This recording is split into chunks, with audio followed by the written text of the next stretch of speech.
Welcome everyone. Today we have another new episode and we're going to discuss very important topic, globalization 4.0. Especially like World Economy Forum, they are discussing on that point and do a lot of research. And especially even in from Asia Pacific, I do some research on small medium enterprise and in terms of globalizations in COVID-19 era.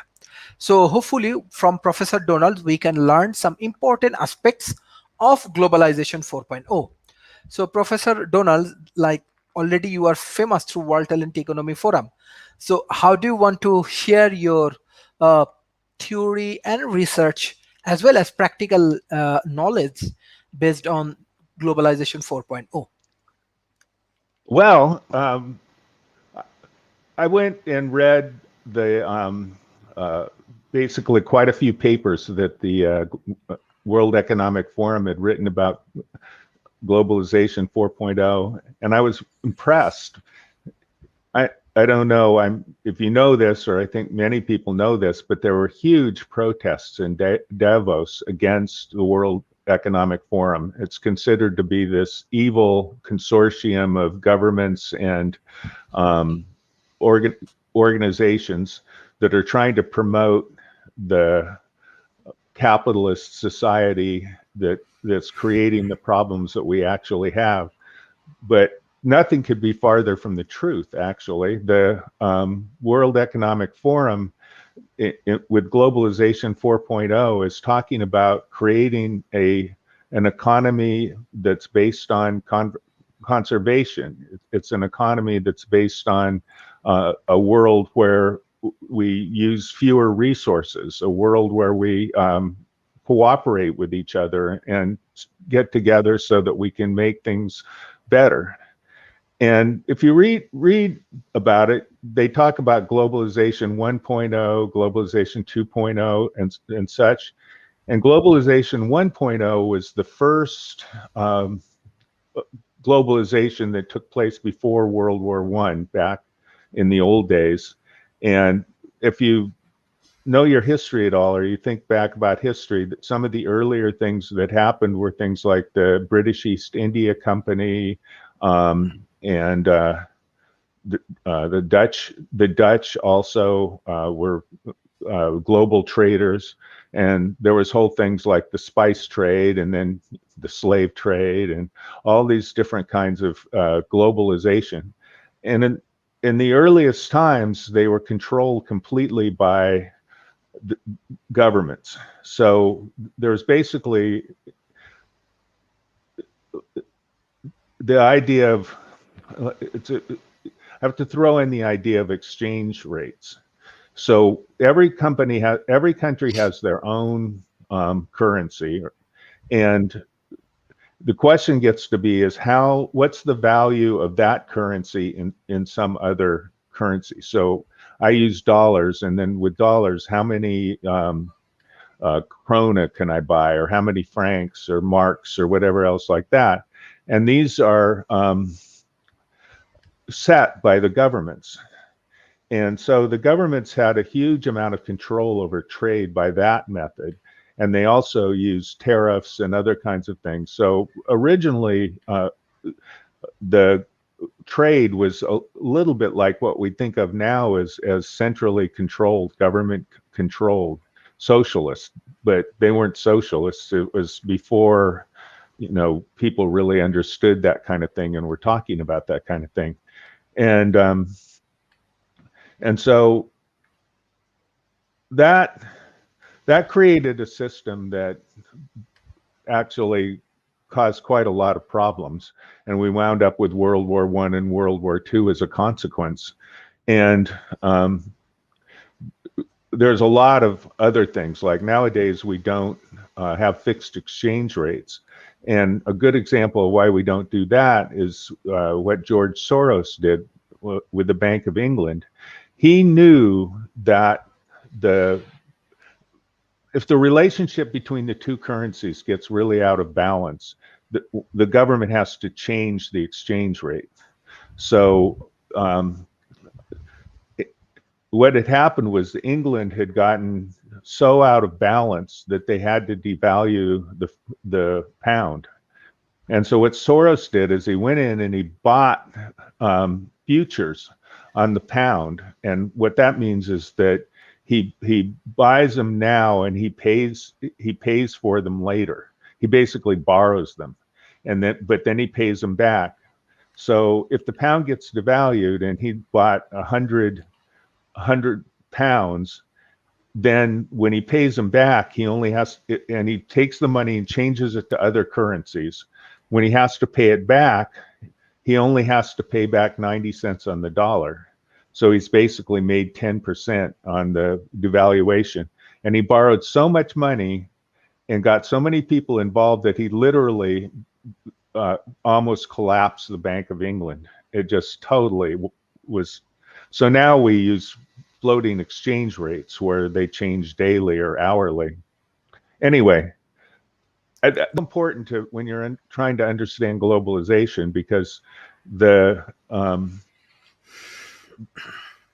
and I'll talk about that more. But then the next thing that happened was that trade started to become more free and more open. And after World War II, the manufacturing is also part of what relates to it, because labor and labor costs were originally not that much of a part of the whole thing, because the governments were controlling the exchange rates. They were controlling the exchange by that and by tariffs. So they could basically delete labor. So in other words, if the labor costs were higher in one place and they were lower in someplace else, so the place that had lower labor costs could make something less expensively, then if then the government would simply put tariffs on it so that it was as expensive as stuff that's made in this country. And that was what Trump was trying to do, which is, this was something that we already know doesn't work. And so so then what happened is that these tariffs and the government control of these, and global agreements about exchange rates all started to take place. And so then labor became one of the main things that allowed people to make things cheaper. And so then there's a real advantage in this, because there's an economist named Ricardo who was about the time of the American Revolution, late 1700s. And he came up with this idea of what's called preferential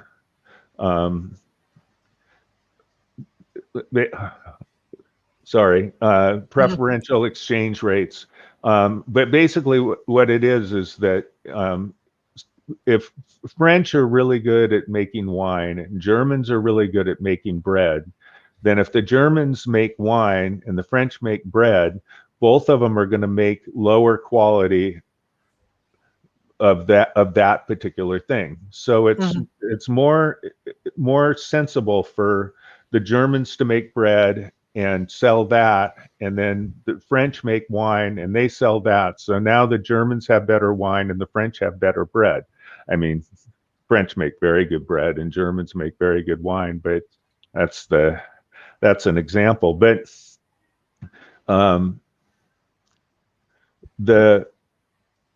so that started to work out, because what winds up happening is that then everyone in the world started to get towards doing what they were better at. And we evolved into Globalization 3.0, which is where we are now. And we have part of Globalization 3.0 is the interchange of manufacturing. Globalization 2.0 was started to implement the manufacturing, this what I'm talking about preference. And then Sorry, there now Mhm. my brain. It's so early in the morning. The coffee is. It's called comparative advantage. Yeah, Mhm. there we go. That's the correct term, comparative advantage. And so they the the the friend. Okay, and so we developed a world now where we live where comparative advantage. Yay! Hi. Hey, Don. Where comparative advantage created kind of an infrastructure of manufacturing based on labor costs is so it switched from just the manufacturing, but now that developed into a system of globalization where people were kind of modularized things and started making things in one country and then a part of it in another country, always going to where the labor costs were lower for each of the parts. And that actually is kind of bad for people because what winds up happening is that the companies are competing to pay people as little as possible. I mean, that gets to be one of their main bottom line things, and it's created kind of a lot of the problems that we have right now. Because if you take people completely out of the equation, and they just become a commodity. The commoditization of labor is what they call it. Labor has become a commodity. Then there's no incentive to uh, make sure that people are well off and happy. And because of that, we've developed all these externalities like bad pollution and global warming and all these and unhappy people and unhealthy people all over the world. And you can see it like the state of Texas in the United States on purpose has tried not to have regulations and not be part of the larger country. Like they on Mhm. purpose don't have their electrical grid. And the consequences of that was that they had a bad storm. They couldn't get any electricity. People were freezing to death. Don't have water. There's still places there that the water's not back. And so when we think about globalization, it's actually the World Economic Forum makes a distinction between globalists and globalization. And one group wants to basically make the world into like one world government or into one organization, but the others were acknowledging the fact that because of the internet, we can have things like this situation where people from all over the world can get together and have these discussions, and those are valuable. So we want to make that happen. The free exchange of ideas and goods and all these kinds of things are valuable, but we need an economy that's based on humans instead of just the manufacturing industrial aspect of it all. And so that's what the World Economic Forum is talking about in Globalization 4.0, is Mhm. trying to create an economy that's based on environmental justice and all the kinds of things we've been talking about on this show. And I will say that they put a dollar amount on the value of it. I have to look. But it was more than $15 trillion. So it was a lot of money that we would have in our pockets if we changed from the current system to a system where we were basically sensible about the idea that global interaction makes us all better off. So there.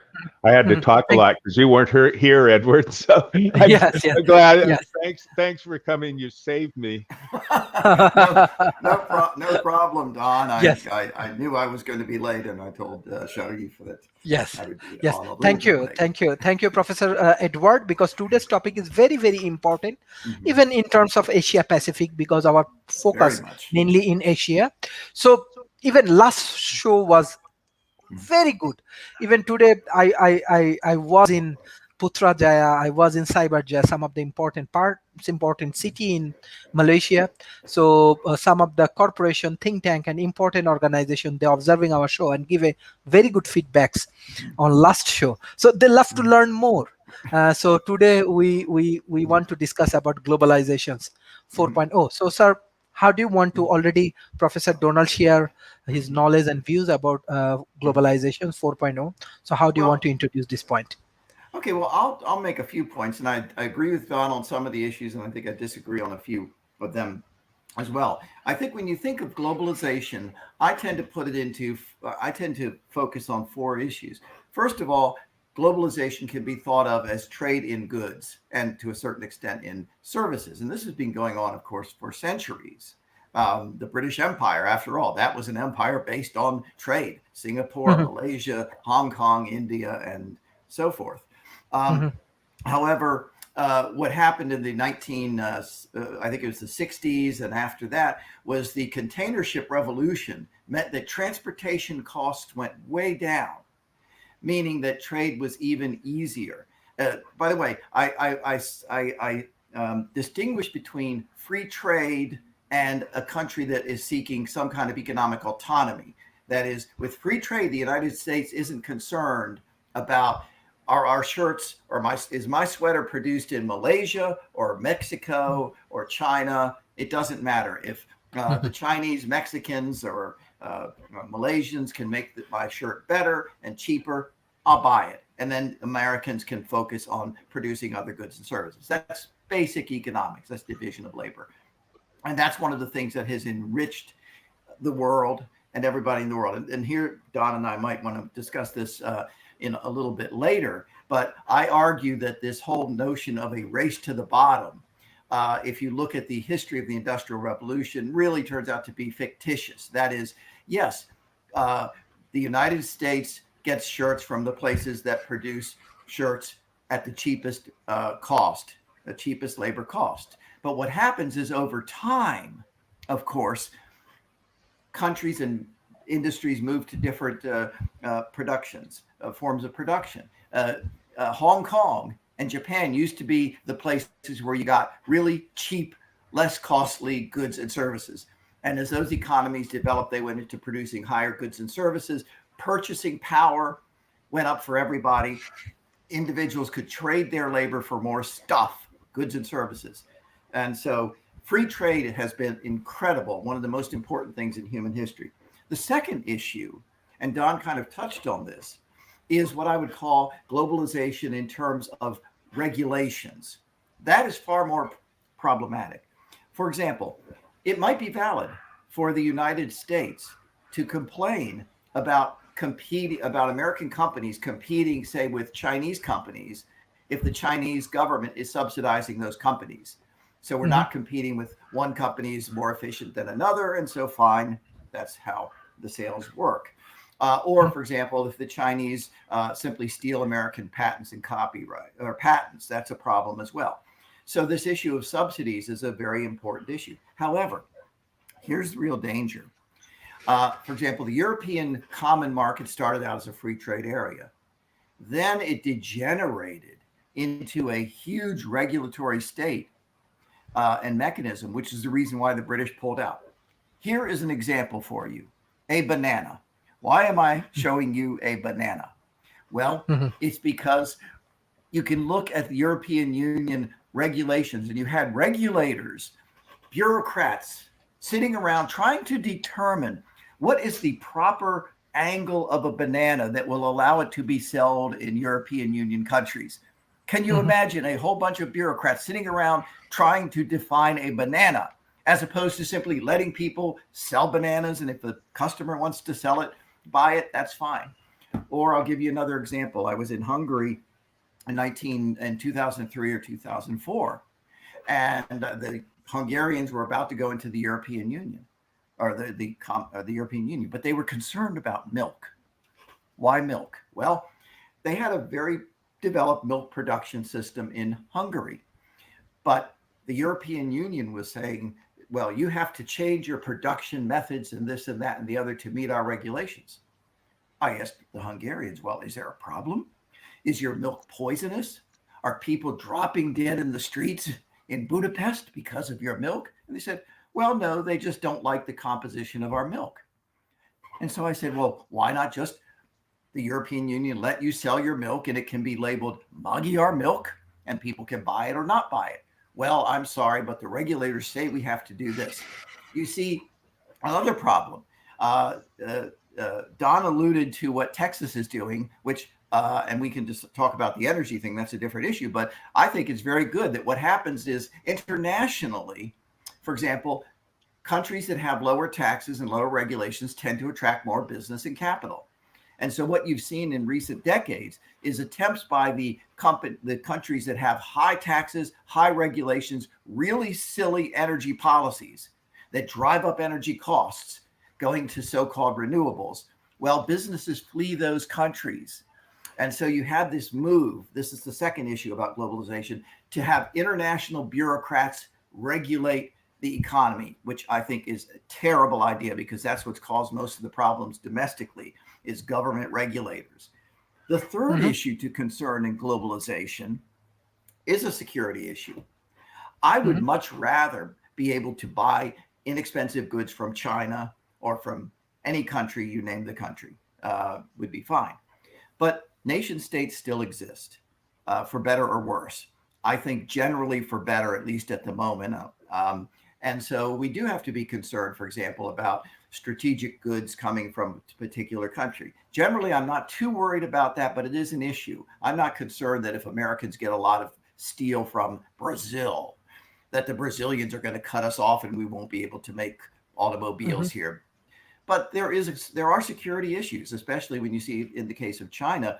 Unfortunately, it has gone from a revolutionary kind of free market reforms starting in the late 70s to a more nationalistic approach, and that's very bad. The fourth issue in globalization is this. To what extent are we or can we develop an international culture based on the principles of free trade, liberty, what I would call the Enlightenment values, but this is not just about the European version of the Enlightenment. To what extent do we actually have a community of values in which we can sit down and we don't have to worry about these sort of things? Would I be happy in an international government that where very, very corrupt and totalitarian regimes have a huge voice? No, I would not.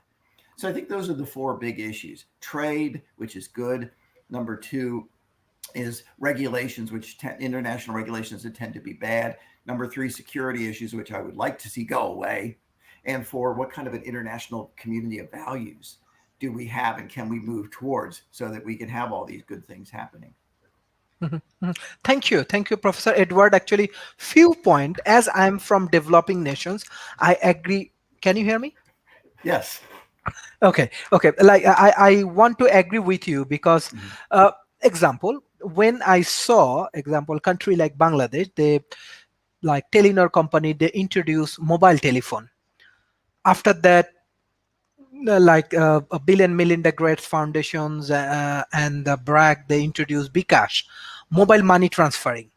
So by this way, like digitally, our country moved from one place to another. It's a huge improvement. I saw even my own life. I saw. So that's why I believe that in terms of technological things, even example we are observing like as a least developed country, many least developed country get different kind of quota, different kind of support from the developed nation. This is also help to grow our economy, undoubtedly. Even example, we saw some important issues from British period. There are many controversy and many issues in terms of globalization one and other things, but there are some good points, especially our healthcare and education system. We get guideline from the British period. So every situation has some good point and bad point. Even now we are in globalization 4.0. So if we arrange like some sort of debate and other things, what the point, Professor Donald, you want to bring for today? Like Professor Edward come and come with some important and strong point in terms of globalization. Do you think that in the COVID period especially, what we are observing that globalization has huge impact in the global economy? the local different country, it will Well, be reduced or well, what? there's a couple of things. Uh, I've been treating globalization 4.0 as the specific globalization 4.0 that was developed by the World Economic Forum, and they have, you know, they have papers that are 300 pages long on this. So it takes a Yes. little. It's a little bit of a challenge to completely comprehend what they're saying, but. There's something that they say that's just so interesting that it's just a paragraph that let me basically what they're saying is that we need to make a differentiation between globalist views and globalization. And I think we really need to untangle those, because globalization is the free exchange of markets and ideas and trade and all those kinds of things. Globalization is something we can't stop.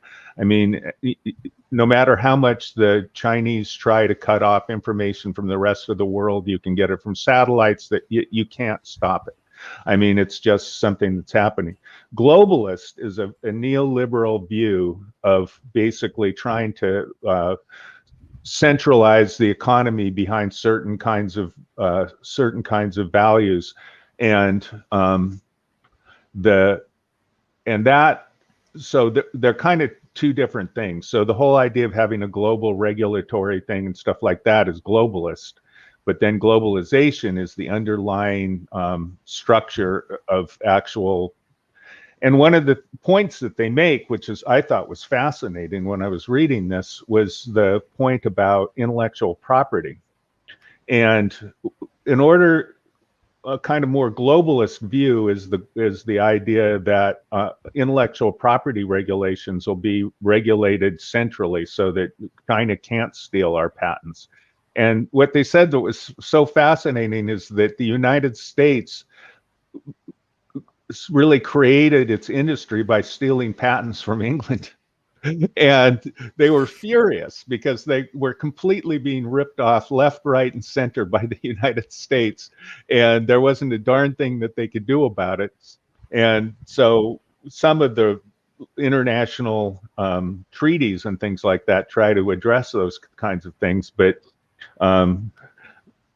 I think that if we look at free markets and ideas, that's something that's just going to happen, and we have to be able to figure out ways of dealing with it.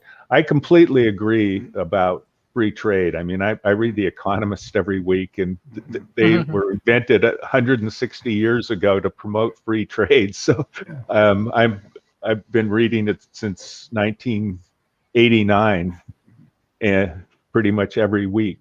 So my brain is steeped in that kind of view. But I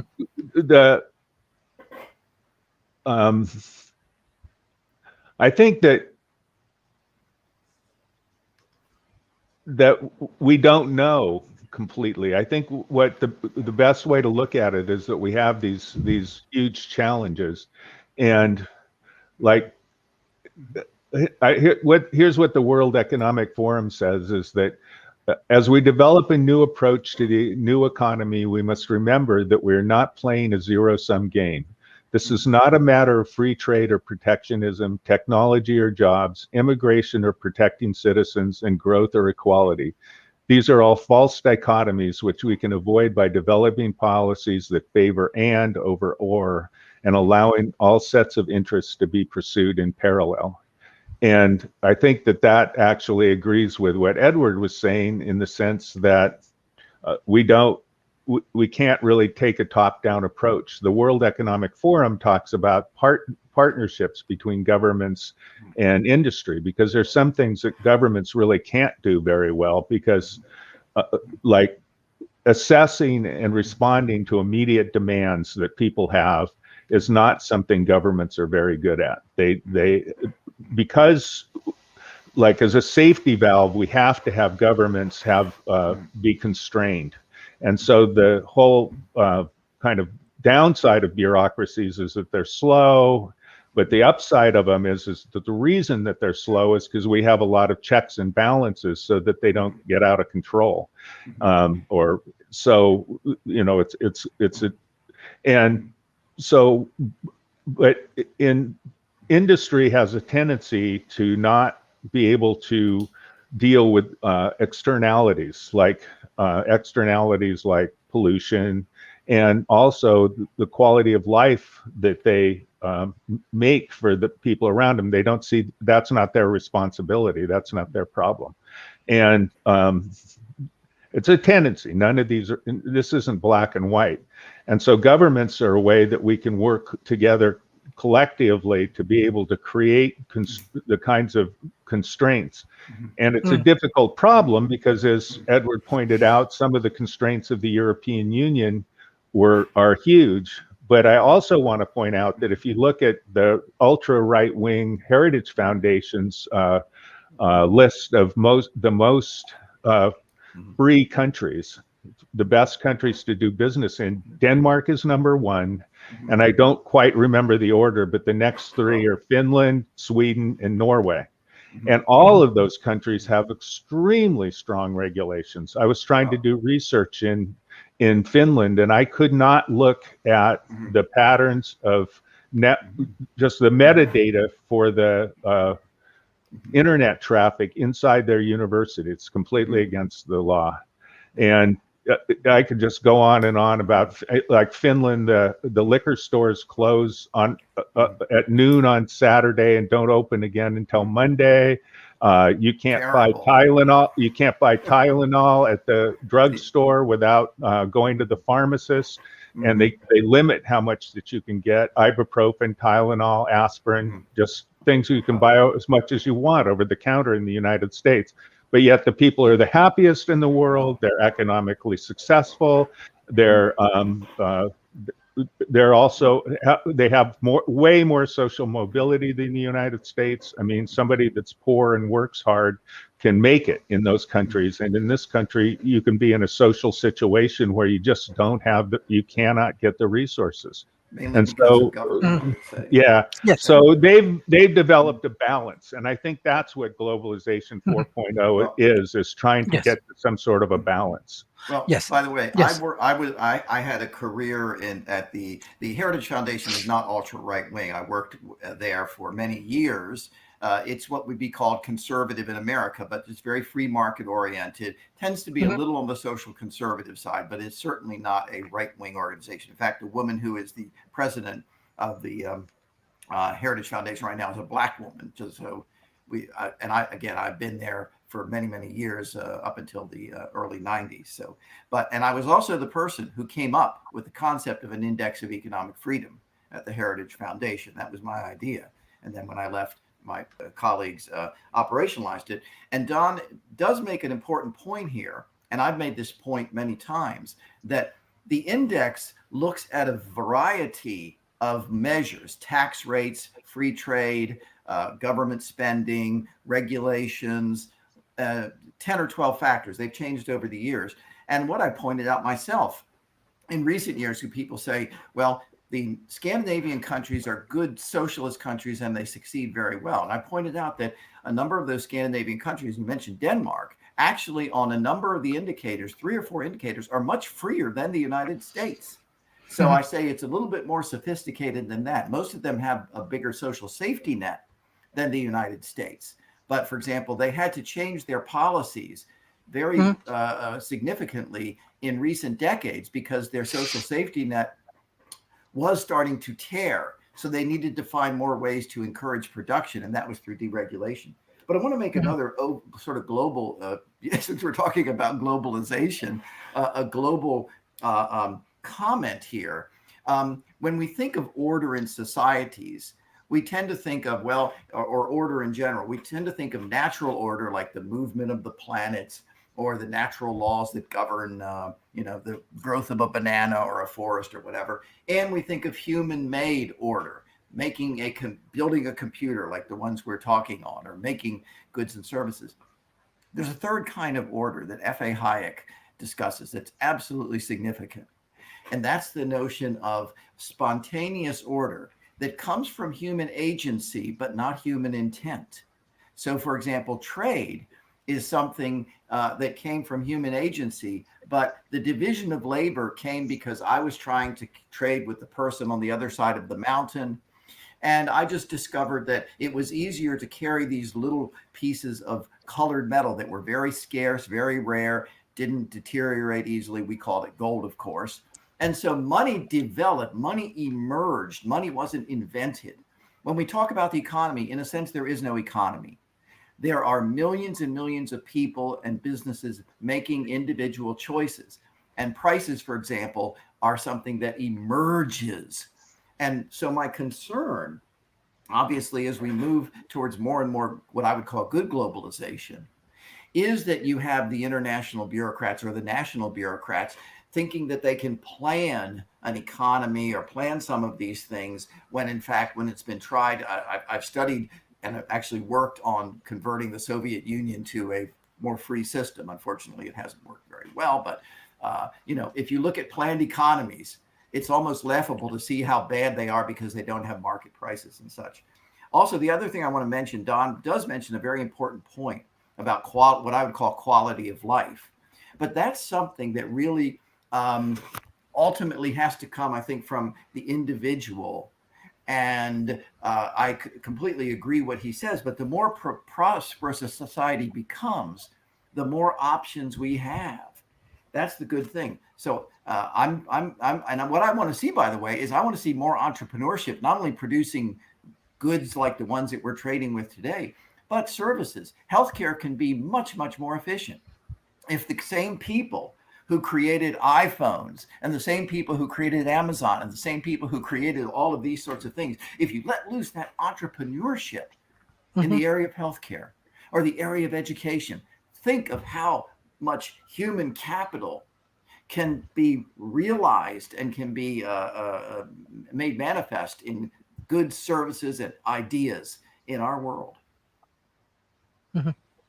Yeah, but I have but most important thing in mind, like as COVID-19 situations, many countries, they have to develop their ecosystem in between their own countries because they cannot go for global trade, international trade, supply chain especially highly affected. So in that situation, what do you think next few years, if we think there's 3, 4, 5 years will be affected for COVID-19, then globalization will be the key players, or nationalism and these things grow again? Well, we can see, in fact, it mentions in the Globalization 4.0 document about from the World Economic Forum that nationalism has gotten to be quite a danger, and Okay. it definitely. I mean, I myself don't buy economic individualism. I was very taken with Hayek at one time, and I've read many of his books, and I'm very familiar with the idea of complex systems and emergence.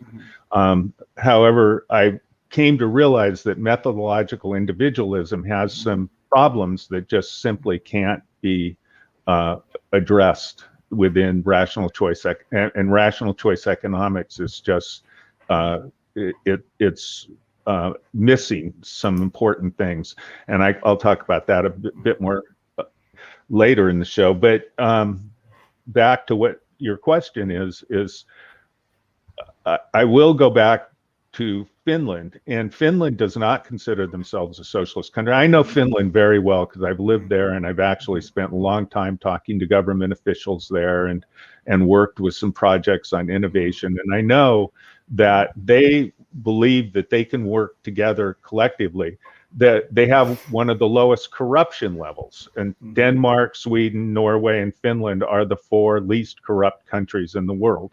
And the index of economic freedom, then you're right. Well, actually, the index of economic freedom got it from you got it from the transparency project out of Berlin. And so anyway, but I have one question. Example, when you're discussing about Finland and European Union, we also observe like UK also moved from European Union, right? Well, if if the reason for that was just that the average British person didn't want a bunch of Turks and stuff moving to the country.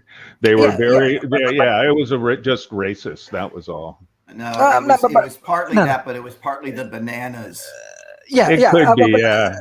like example, even recently, I have a close relations with this trade and other things in Asia Pacific. I'm observing when UK moving from European Union, now they are freely offering their educations, their financials, business, and many interesting model in developing nations, many countries in Asia Pacific, and now they are more aggressive, and even they're bringing more people from Asia and Asia Pacific in their country for growing their economy.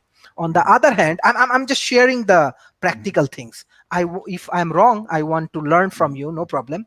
On the other hand, European unions, they have too much of policy, and that's why I don't know, maybe Professor Edward can give proper explanations. It's moving, and if you see that another model I have in mind regarding China, like China has a strong control over economy, right? Even few days ago, what happened with Jack Ma, we know. So China has a strong control over economy, and now even in COVID-19 situation, we are observing China playing major role in the business, especially in developing nations. So on the other hand, yes, UK just moving with their different direction with their government and other thing, but we are observing that USA also have their own intention about Indo-Pacific corridor. What China go for one belt on one road initiative. I love to know more discussion on that point. Yes, Professor Donald, on your Well, European Union okay. discussion. I want to point out that the European Union absorbed millions and millions of refugees from Syria and other countries that were affected by actually climate change. The Syrian civil war was basically Wrong. exacerbated by climate change. Well, anyway, that's another topic. But they did. So it isn't.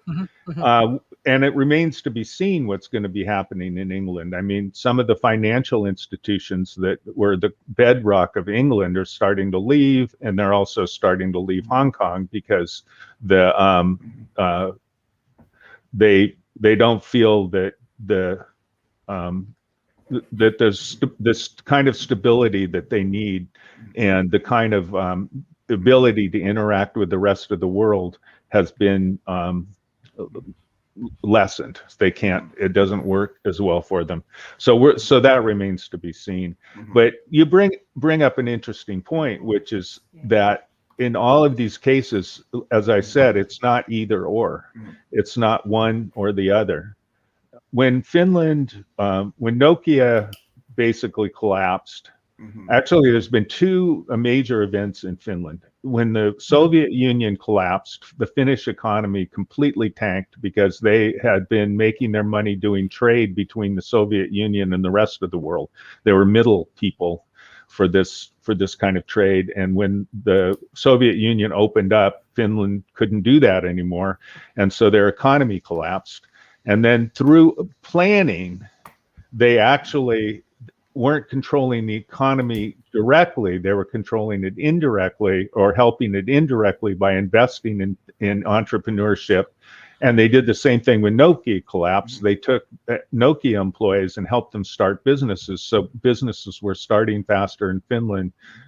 However, Finland is also has an incredibly high tax rate. And a lot of people would argue that tax rates are a disincentive, but the United States did best. We had a 90% tax rate. And interestingly, economically, for the highest incomes, what happens is if a company has low taxes, then they have no incentive to invest in their company. They have less incentive because the people that are running the company can take the money out of the company at low tax rates. And when you have very, very high tax rates, in order to avoid paying taxes, what you do is you reinvest into your company and reinvest into your organization so that actually economically, there's evidence that higher tax rates actually cause growth. And I want to say one other thing, which is that there's different models of society, and the work that I've done is what's called economic sociology. And we agree that rational choices are a part of what happens, but we also understand that social structure is a complicated thing that works in our lower part of our brain, not Freudian unconscious, but what you call the active unconscious. I mean, the part of your brain that's allowing you to walk and think and talk and all these kinds of things that you don't consciously do, but you're doing anyway. Somehow that structure gets into your brain, and research is nascent in this, because now we're with being able to look at neuroscience, we're being able to see and understand a little bit more how these structures work. But one of my friends who's a professor at Stanford always asks his class, he said, right at the beginning, he said, how many of you leave tips? And then how many of you would leave a tip at a restaurant you're never going to go to again? And most people raised their hand, and he said, why would you do that? That's not economically rational. That's not a rational choice. You're never going to get better service from the person. Nothing is going to happen to you that's going to benefit you. You're going to leave and you're going to never see them again. But yet you leave a tip. He says, how many people here would take care of their aging parents? He says, what happens if you couldn't inherit money from them? What if it's just an expense to you? Why would you do that? What's what rational choice are you making?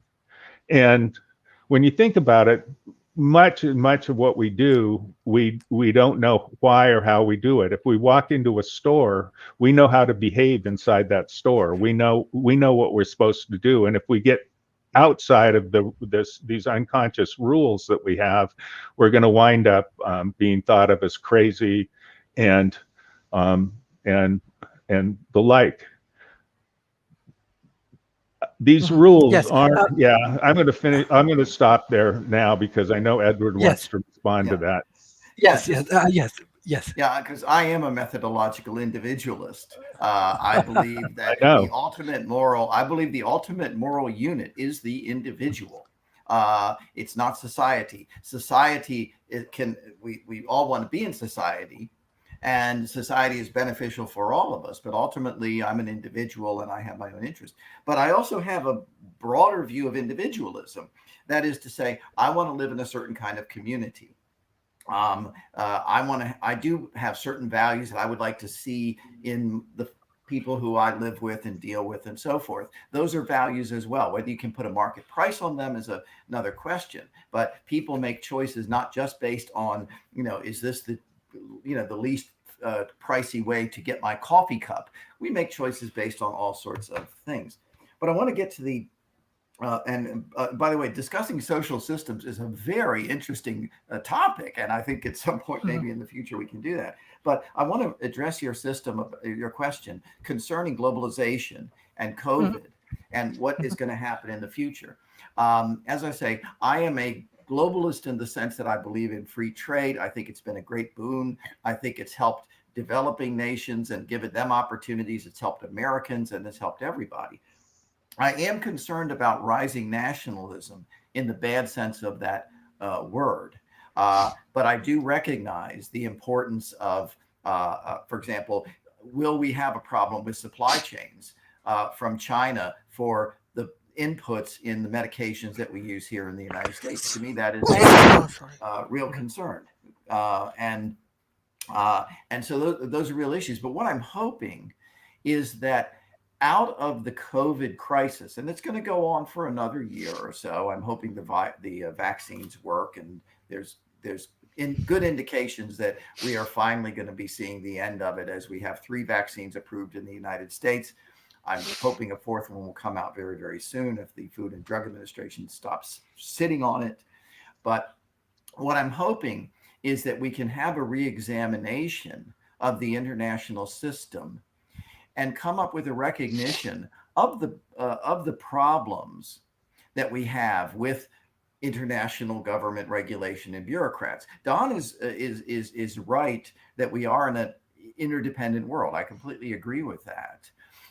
But I want to see my fourth point, about globalization was that we have to look at international culture. Here's where systems do matter. And to the extent that we can put forward a vision of a world in which everybody is participating, and that we don't want to have lockdowns of countries. I don't want to see America becoming autonomous because it's not good for Americans, quite frankly.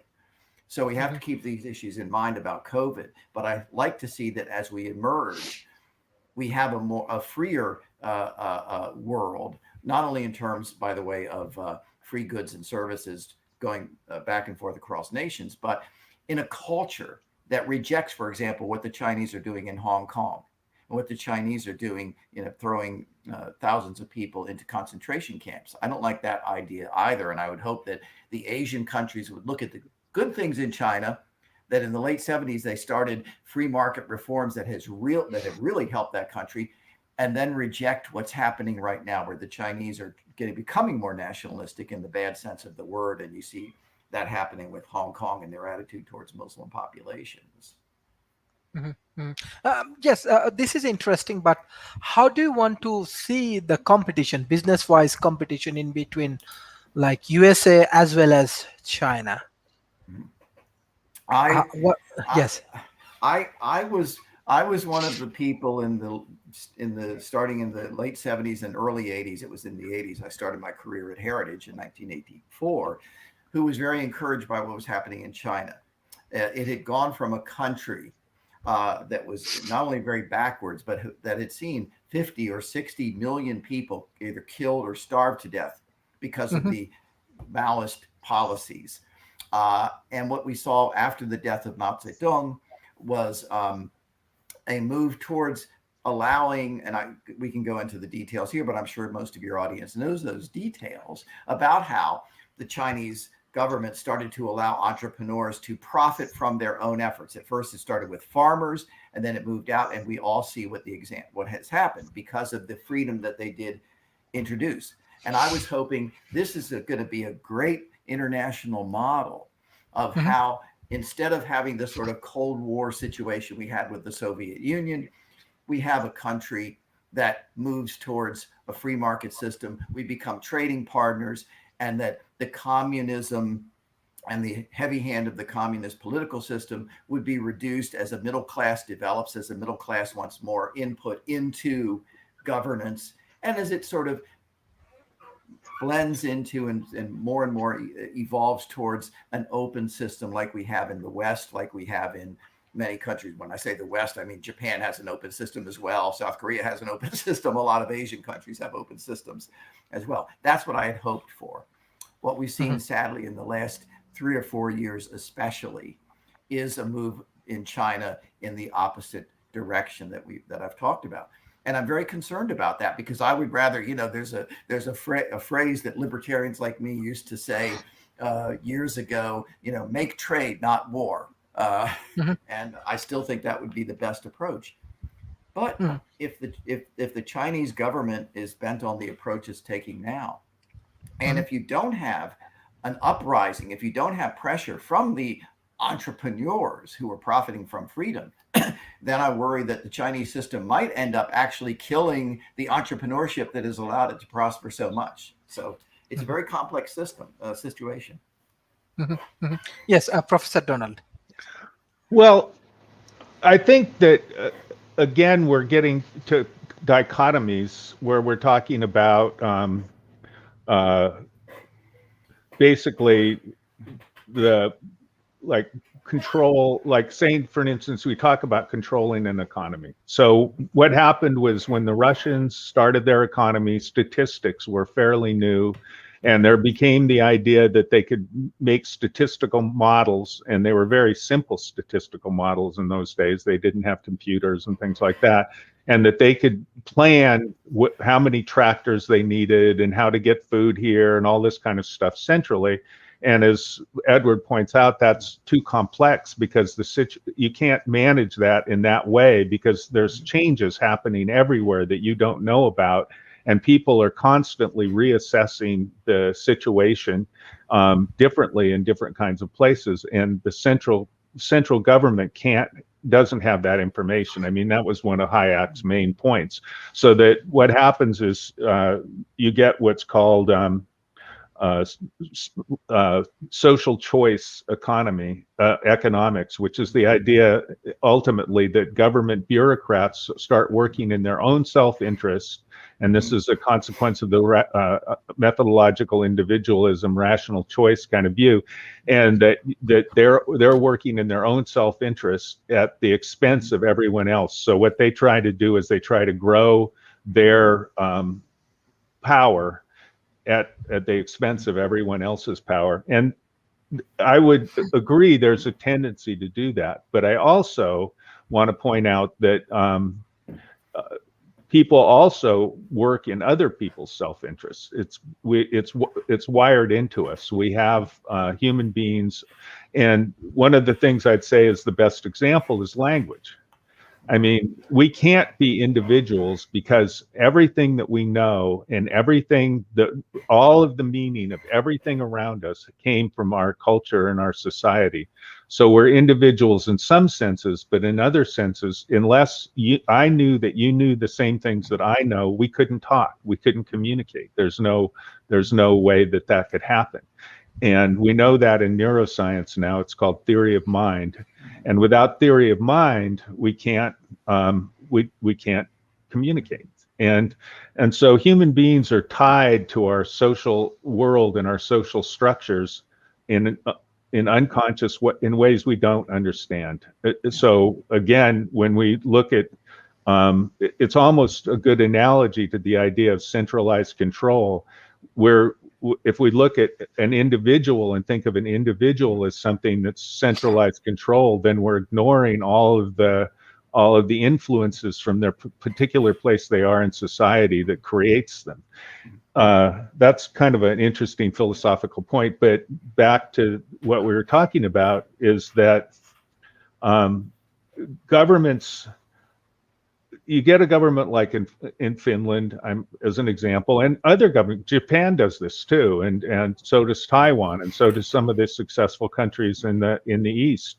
They understand that balance. They assume that balance. So government can invest in small enterprises, but that gets to be a danger because what winds up happening is the incentive for the business becomes getting money from the government instead of getting money from customers. And businesses can't be successful unless they get money from customers. So the central planning has to take that into account. And I've had long discussions with people in Finland about this. They understand this and they work towards it. So I think that the most important thing to do is to understand that the things that we're working with are so complex that it's going to be a long time. For instance, the great computer scientist and thinker Douglas Hofstadter, they asked him when they were going to have a robot that could be like a human being, and he said about 500 years.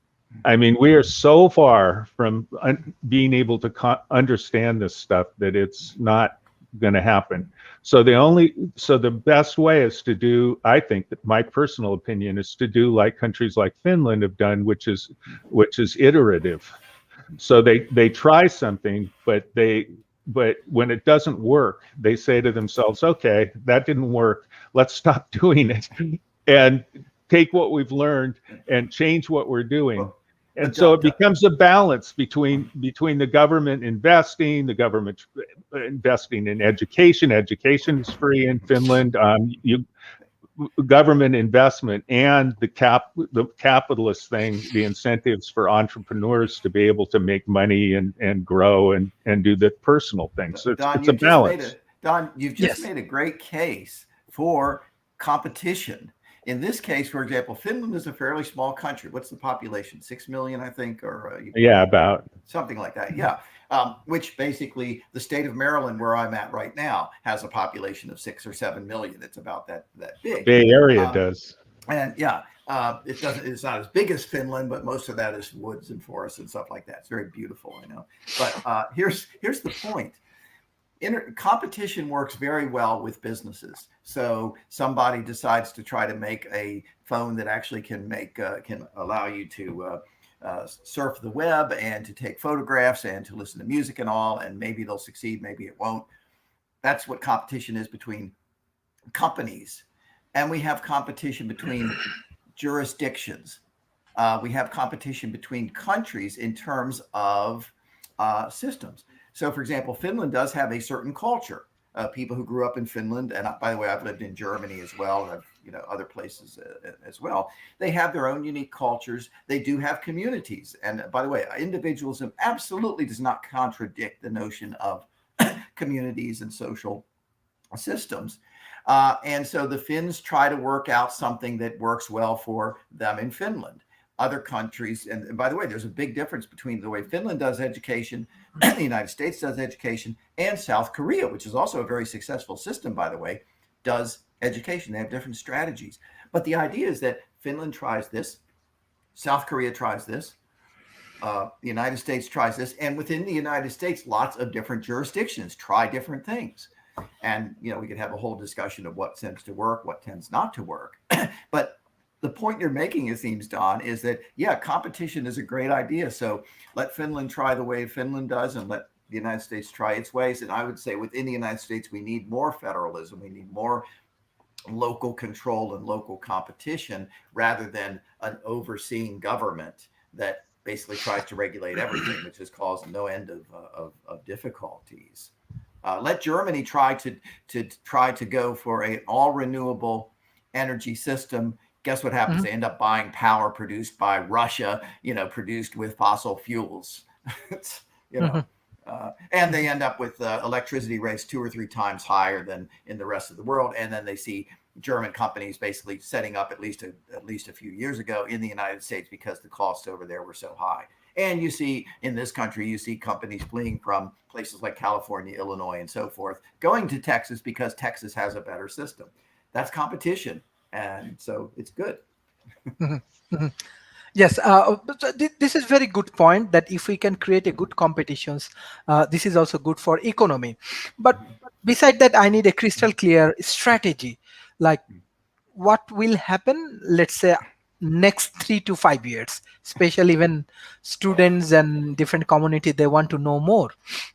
This competition, we can continue or it may change. Well, I have never been opposed to the idea of competition. In fact, that's what I was saying, is that that governments, if they want to be helpful, can't really stop that. It's an interesting thing about Texas. Oracle moved their address to Texas. But Ellison still lives in Woodside. I talked to some Oracle employees and said, "Are you moving to Texas?" I said, "No, everything's staying here. We moved our address because for tax reasons." So people come to California because it's a great place to live. I mean, it's beautiful. It's expensive, but Woody Guthrie said, the middle class is being hollowed out in California. I think that California is a big state, and there's lots of different parts of California, so it's hard to say. There's basically what we say in California is when companies don't want to pay taxes and they like to throw their garbage on their neighbors, we run them out of California and send them to Texas. That's a whole different story. But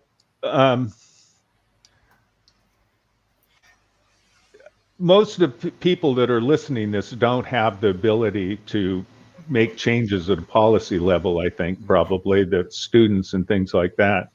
And I just want to add, even from Malaysia, Singapore, many think tanks, Like even we have collaborations with different think tanks, those who develop policy for their government.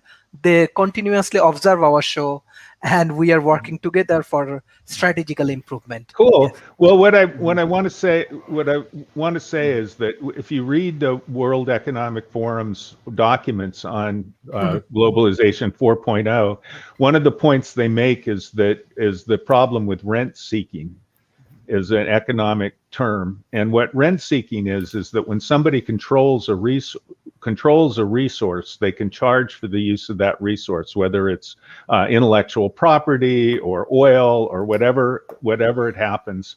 Once they control the resource, and since they control the resource, there's nothing anyone else can do. I mean, They that's can it. make new They're resources, and they can overcome the limitations which technology well with that particular, generally does. Yes. that's true. There are, that's so for instance we're switching from coal to natural gas partially because coal is more expensive than natural gas.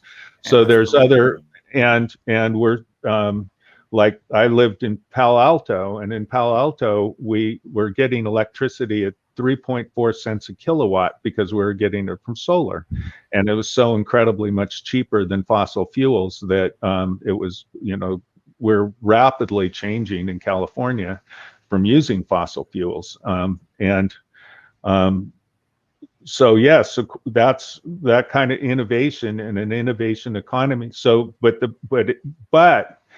if organizations that control the control resources sometimes can slow things down massively because it takes a long time sometimes to switch from one thing to another, like we're trying to, you can, and and and the World Economic Forum is addressing that. There's part of what they're talking about is how are we going to be able to make it be possible so that we can skirt this rent-seeking behavior and try and be able to help people to be able to get around it.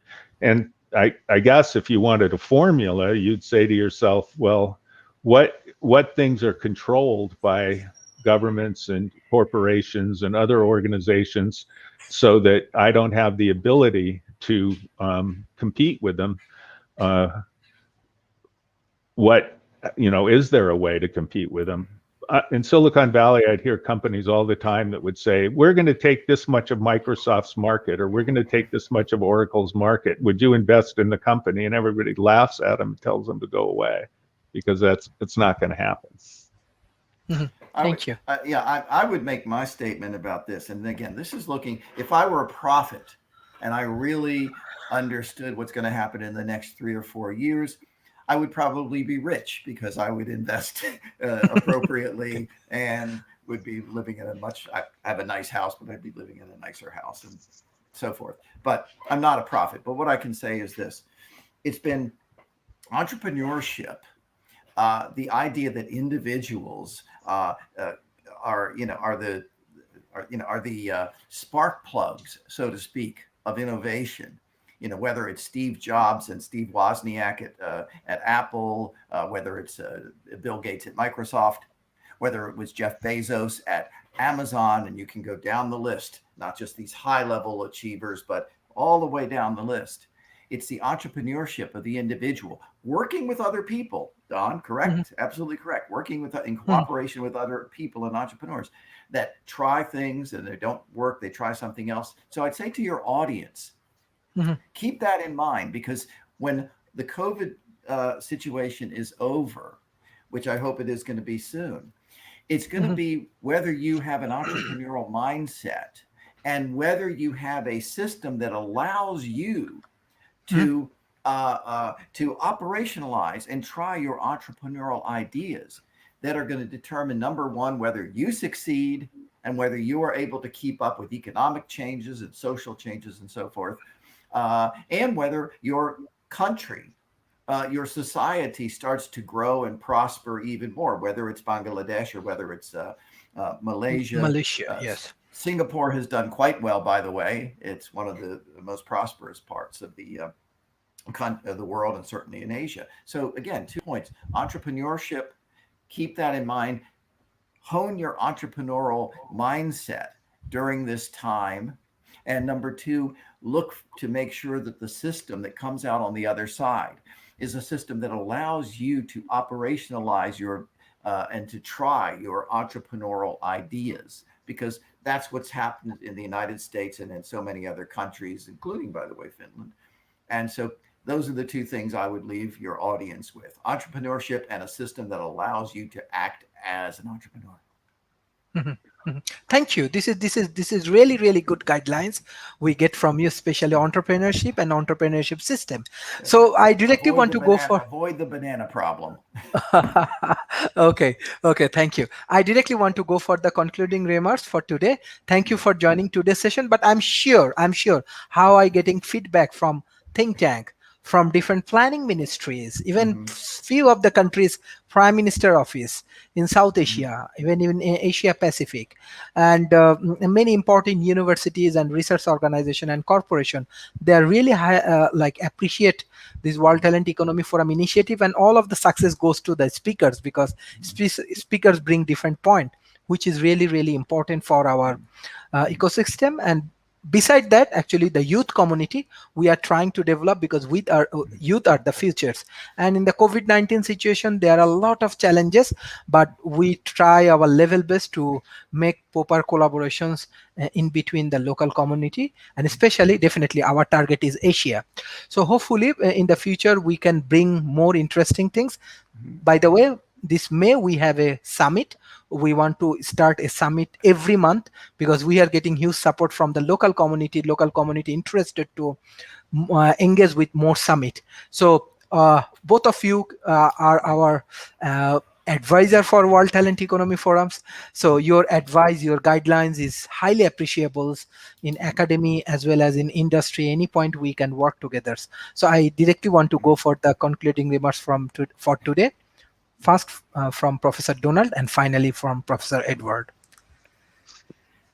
Well, if you, for anyone that's listened to me before, I'm a big fan of entrepreneurs, and I think that I support that, and I've worked for that. I mean, that's part of what I was doing in Finland. But I also want to point out that our knowledge of the world is like hindsight. So Mhm. somebody would have been the most successful person in the PC industry because the PC industry was starting, and the dice shook, and it wound up to be Jobs. I actually know the person that went to India with Steve Jobs is a good friend of mine, Daniel Kotke. He's in all the movies, and so the all of these things that we look at in the rear view mirror, and we create narratives to explain why the world's the way that it is. So it's hard to get under the cover and see really what's going on. But I was really interested in computers at the time, but I lived in a rural place, and the only way I could get a computer was to spend more money on a Heathkit than I actually had. So I just watched it happening. However, Wozniak and Jobs lived in Palo Alto, where Wozniak could get spare computer parts from companies all around and actually build the thing in Steve's garage. I couldn't do that. I mean, I didn't have those resources.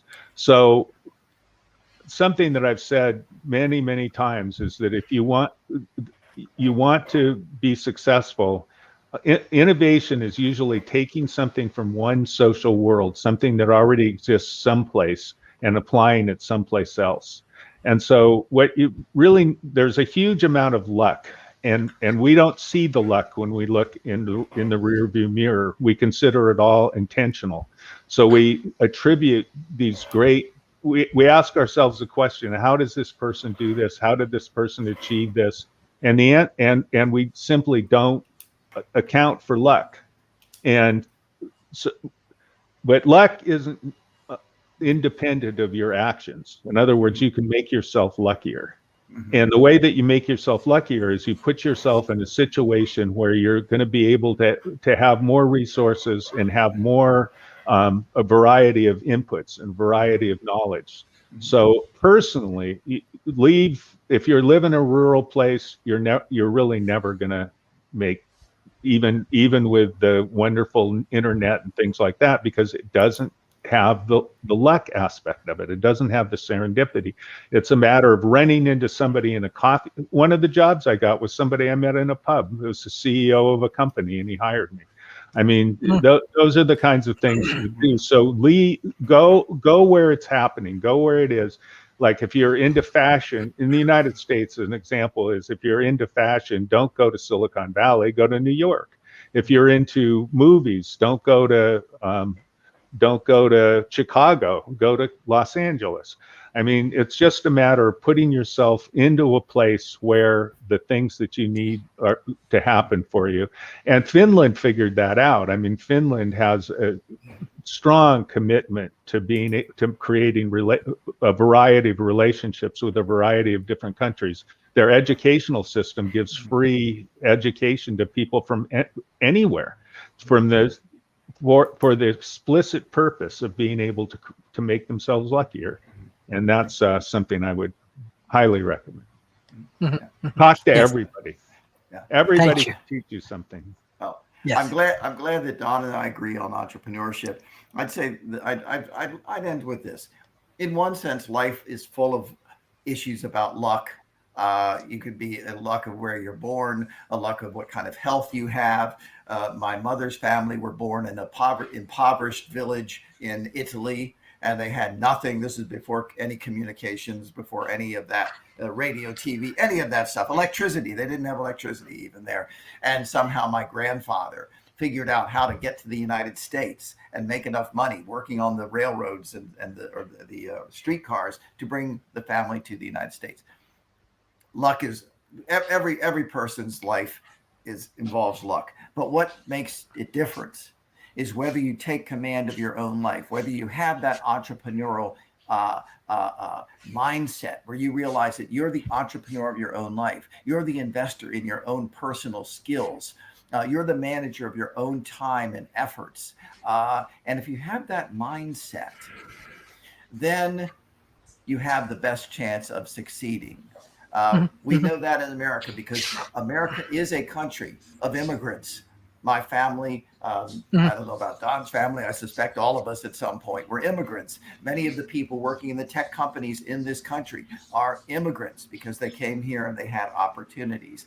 I'd like to see, as the world rethinks itself because of COVID, and especially Asia, which of course in the past has been one of the spark plugs of global growth with the so-called four Asian tigers, Hong Kong, Singapore, South Korea, and Taiwan. I'd like to see the Asian Pacific region rethinking and understanding that they can take the best that they have, they can enhance it with more economic liberty, with more opportunities for entrepreneurs to experiment. And so if you want to talk, Don, about a world community, I think about this. Ancient Rome had a system of laws and so forth that, while imperfect, tended to work. But they tended to think of outsiders as outsiders, non-Romans. What happened over centuries is the whole Mediterranean area became Roman, not just in terms of laws, but in terms of sort of mindset. They kept local cultures, but the Roman notion of law and so forth was out there. I'd like to see that's what I call Enlightenment philosophy. That's not just for the Europeans, spread through Asia or continue to grow because it's there already. So I'm very optimistic about our future. I'm very optimistic about exponential technology.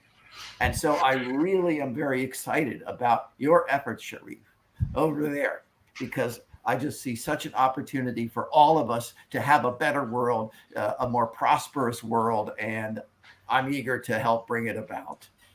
Excellent, excellent, excellent, Professor Edwards and Professor Donald. I just want to add few points. Example, even I'm from a developing nations, I'm from Bangladesh, but I saw that, yes, entrepreneur actually changed a lot. And like inside Bangladesh, like I can remember even in 2005, we developed first like a school, college, and universities, one of the exclusive.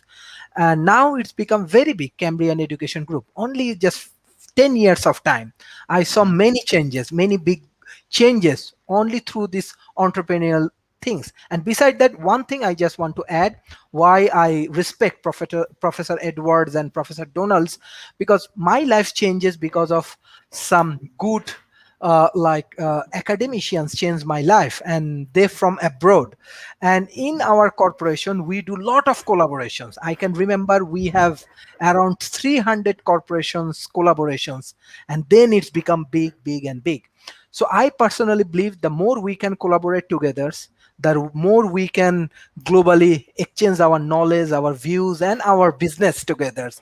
That times we become more successful entrepreneurs, because we have to exchange our culture, we have to exchange our thought and process. And I personally believe why I take this talent economy forums, because we have many youth. 60% around Asia Pacific is youth. So those who are youth, they are the future. So if we can help them, ultimately they will change the ecosystem. And especially from Asia Pacific, I want to mention Vietnam playing fantastic role in Asia Pacific.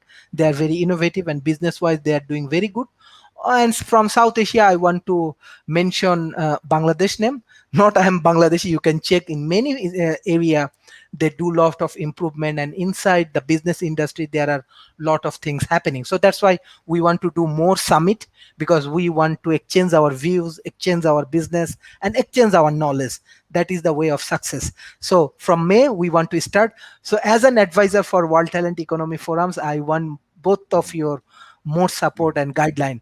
By this way we can grow together and we can learn from each other.